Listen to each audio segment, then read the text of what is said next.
because they're self-directed. You give them a task, they'll do the task. They're micro. 100%. Women they're are the best amazing micro. at it. And look at what the scriptures tell us.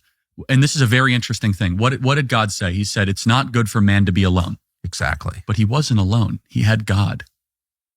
What he was saying is that it's not good for man to be without a woman. Well, of course. And so it's not enough for man just to have God. And some people don't like this teaching, but it's true. Adam had God. He had a relationship with God.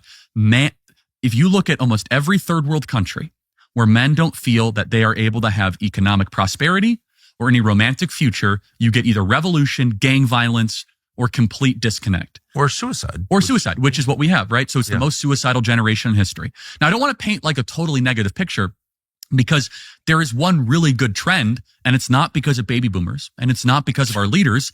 It's that I guess that. Well, no, it's young men are going back to church. That is legit. That's happening because honestly, it's the only thing that they can find. It's a life raft in this just tsunami of chaos and disorder. So I get asked all the time, well, why are they going to the Catholic Church? Why are they going to the Orthodox Church more than the evangelical church? And I'm evangelical.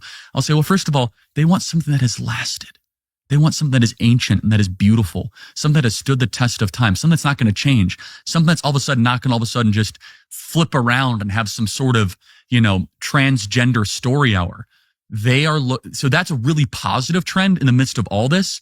So that's my great hope, is the spiritual hope that the young men that are lost, and if any young man is listening to this right now, like stop watching porn, stop, smoking weed, stop drinking endlessly. Find yourself back to church. That will reorient your life. I agree. And do what the church tells you to do, right? Find a woman, marry her, provide, have more kids than you can afford. That's my advice for young men. Yes. Don't play the victim, even though you legitimately can play the victim card on everything we've said. I agree. The mindset of a victim is parasitic to your soul. I completely agree. And you shouldn't whine. Whining is bad. But that's our job. And just to be clear, so people say, but Charlie, you talk about this a lot from a whining standpoint. No. What I'm doing is I'm communicating to a very specific audience of people in charge that are ignoring this, and they are ignoring what's coming next. And that's the whole context of this conversation. So I agree with you. I mean, I really hope that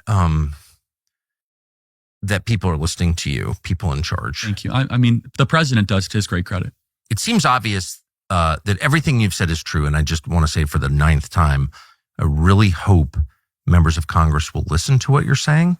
Yeah. I think it's the most important thing right now, because we are in the last stages of what we had, and we're moving towards something new. This isn't working, and it's not working for the people it has to work for, which is the next generation. They're specifically the ones being hurt. And so they're going to be big changes, and people will be punished for what we're going through right now. There's no question about it, either from the right or from the left. And my concern is not preventing them from being punished. It's making sure the right people are punished. It feels to me like the greatest injustices are when we've solved the crime, but we executed the wrong guy. Right. And I just want to make certain that the predators are punished, the people taking advantage of desperate young people, the people who are getting rich from payday loans and from, buy now, pay later for your pizza schemes. Like, those people should be crushed, and not, hardworking people. How do you make sure that punishment is allocated justly? Yeah, well, first, this is why the right needs to administer it, because we would pursue justice where the left would probably pursue revenge. Exactly. And revenge is bad. Exactly. Oh, so good. So, but secondly, I hope you're right.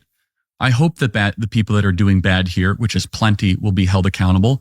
But there's no guarantee. No one went to jail after 2008. And I think that was a stain on our nation.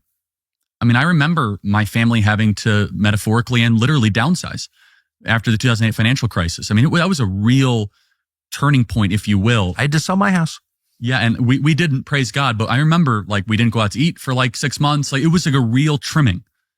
And and you remember that. Did you connect? Vividly. I was a freshman in high school. And so you connected what was happening to your family to larger economic forces. Yes. And a lot of millennials, which I'm a millennial, I'm the younger end of millennial, I'm almost Gen Z, have very similar stories as to mine, where they saw their parents have to downsize, trim vacations, cancel luxury items because of macroeconomic events. And I think it's still to this day a stand on our nation that no one went to jail for what happened in 2008. None of the bankers, none of the people were held accountable. And there's a lot that went into that. Obviously, the federal government was heavily involved, but we did the worst possible thing which is we actually created and we codified the bad behavior by making the incumbent Wall Street banks even more powerful through Dodd-Frank. So it's harder for small and community banks to compete. And then we flooded the zone with cheap money. We went to basically zero interest rates, which then depreciated the dollar, which only hurt the next generation even more. So look, I would have liked to have seen, it's too late now, the statute of limitations is well past, like perp walks for people that helped wreck the economy back in 2008 and 2009, because there was plenty of material there. So there's no guarantee that justice is coming. But I think this is different. I think this is far different because remember what I said early on. In 2008, the average first-time home buyer was 30 years old. Now it's 38.